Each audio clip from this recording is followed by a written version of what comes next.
How to enable 2FA on the Discord mobile application or the two-factor authentication.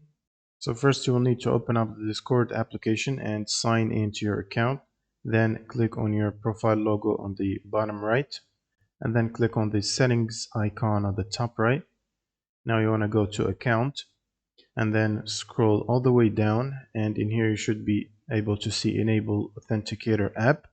Just click on it and this will basically redirect you to download the Google Authenticator app, or you can install Authy. Both of these are supported. Click on next and then you will need to enter the code here.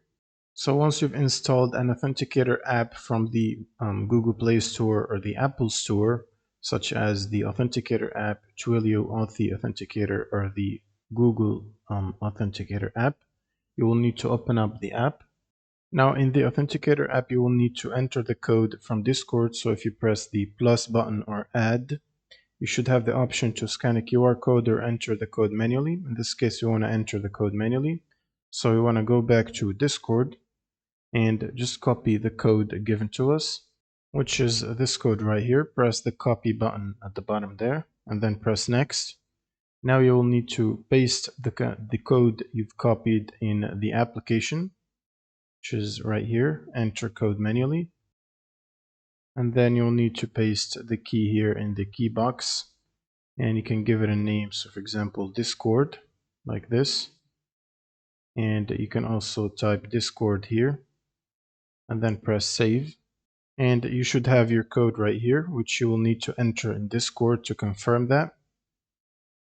And once you enter the code and confirm, it should ask you to re-enter your password to verify it. Now once you enter password, press submit. And it should tell you that the 2FA is activated. Now you can press done and go back to your profile or account.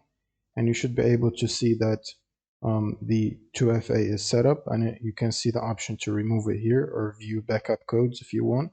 Now whenever you're trying to log into Discord, it will ask you for that code, which you can retrieve from the application. So for example, this app right here, or Google Authenticator, or whatever app you chose. And that's pretty much it for this video. Subscribe if you found this helpful, and see you in the next one.